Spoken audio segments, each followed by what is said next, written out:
I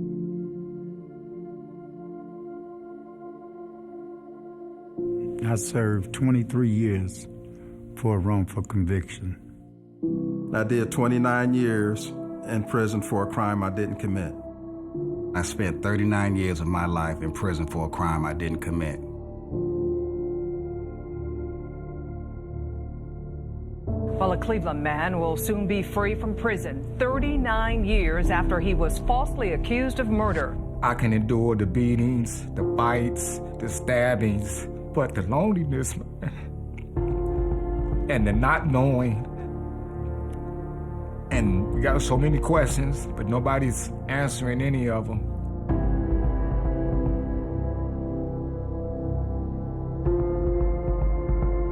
I spent 15 years incarcerated for a crime that I did not commit. A Lorraine Head Start school bus driver accused 20 years ago was back in a courtroom today. I thought, my God, what am I gonna do? How did this happen to me? You feel so in despair. You wanna have that hope and you wanna have that faith, but you don't know where you're gonna get it from. I served 20 years in prison for crimes I didn't commit. I didn't do it. I did not do it. I'm not the guy. You're doing this time in prison. You're trying to scream and holler to yell at people to listen. I didn't commit this crime, and I'll never say I did. The sadness, we have no laughter. My mother is beating and banging on every door. A friend of hers seen an article in the newspaper that said that they're going to open an Innocence Project in Cincinnati. I just remember thinking, oh my God, somebody is going to help me finally after all these years. Nearly 39 years since I walked out of that courtroom, headed to death row, that anybody sat down in front of me and talked to me about what had happened to me. When the Innocence Project took my case, it was like a ton of weight was just lifted off of me because I knew that these people got people out of prison. The 59-year-old man who spent 23 years in prison for a crime he didn't commit. I was mad. I was hurt.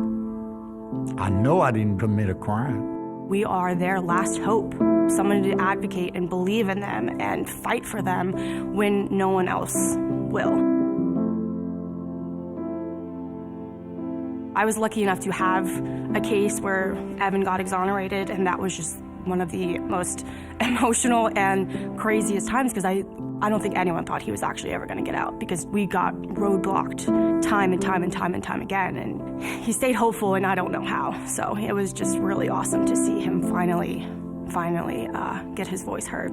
The Ohio Innocence Project is the most important thing I've really done in my legal career. It's a hard job. It's not all wins and celebrations. It's a lot of grind work. It's a lot of looking through records. These kids, they put a lot of effort to get to know you, to get to know your case. They don't hesitate to come up into the prison to see you. Seeing that person, seeing the conditions they're living in, it's really the first time that it sinks in that somebody's life is really in your hands. We try to help them understand what we're trying to do to help them get out, and as much as we can, we empathize with them. They tell us, we'll say, you guys are my chance, you're my hope. I told Ms. Bergeron and the students, I say, I feel comfortable with y'all, and y'all gonna be the ones to get me out. And I told her, I say, I trust you. There's sort of a saying with lawyers that you shouldn't get too close to your clients, that you should keep them at arm's length. I just totally disagree with that. Meeting Mark Gotze for the first time was he's just an amazing man. The things that he does and the time and the effort that he puts into every case, and then to have him come to you and talk to you. My first Thanksgiving as a free man was with him and his family. And I'm extremely grateful for that gesture to open up your home to a guy that had been in prison for 39 years. You have a lot of sleepless nights when things aren't going well in the case, and you feel their pain. I learned from Ricky Jackson, and I'm just honestly in awe of him. It's that connection and that emotion that makes you stay up all night and do the briefs night after night, and comes across in your voice and your demeanor in court and your passion. Doing legal stuff is like a roller coaster. Get all the work and all this intense, scrutiny on something, then you just have to let it go, wait for that next stage. They spend so much time in putting a case together and to show that you are innocent. They gave me hope for the first time. When somebody do something with you for years, they become a part of you and they become a part of everything that y'all doing together. So y'all be joined. I was acquitted in 2009. December 22nd, 2011, the federal court released me and I was out for Christmas. It seems like yesterday where I walked out when I heard that gavel. That's all I wanted to hear. I just wanted to hear that gavel hit, and now my whole life is changed. What can you say to a kid who just basically helped save your life? How do you thank them? As an exoneree, the state isn't obligated to do anything for me. I'm exonerated. I'm released from custody. They have no obligations to me. Ohio Innocence Project was there for me all the way. They kept me off the streets. They helped me get my life back together.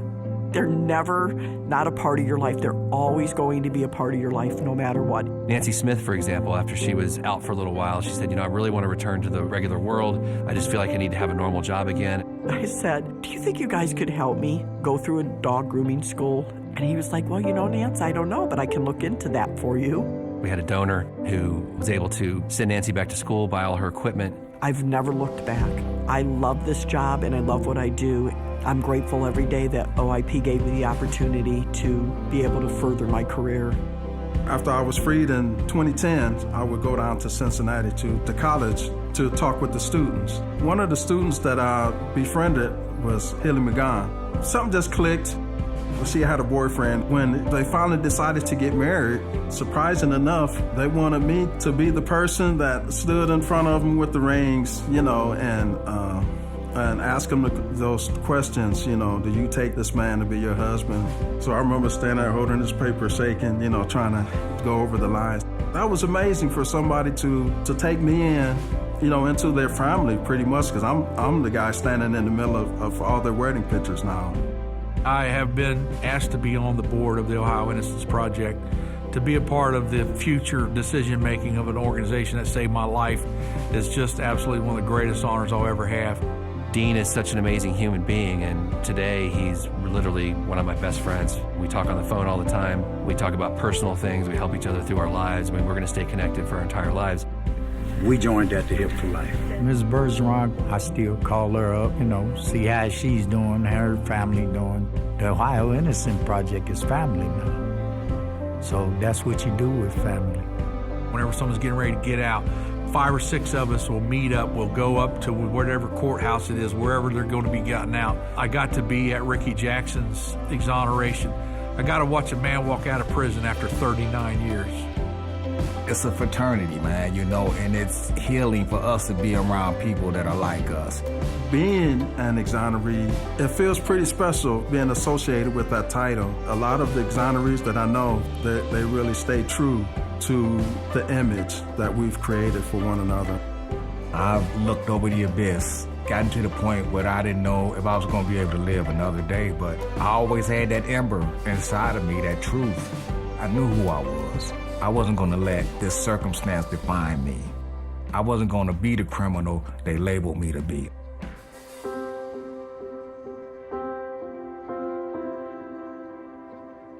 I think that means you should hopefully be able to be going home soon.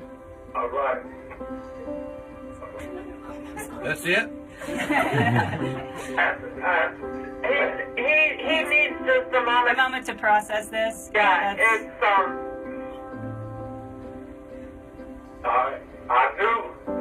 I knew that this day would come one day, but I knew I'd cry too, because my mother told me don't never give up. I swear it was a beautiful day.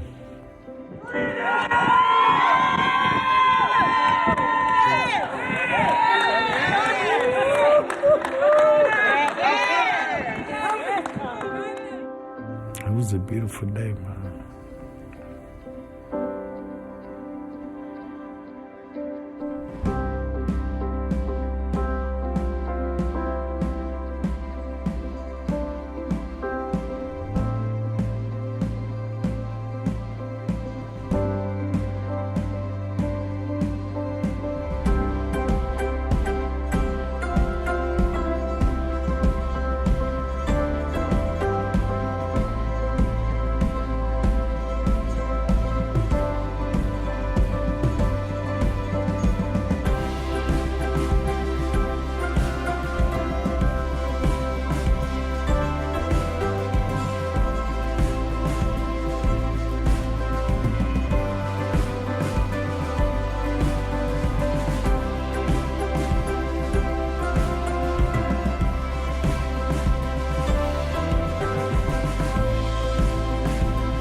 I ain't just the face of somebody that made it out. I'm the face of many people who didn't make it out. Like, it's a lot more in there.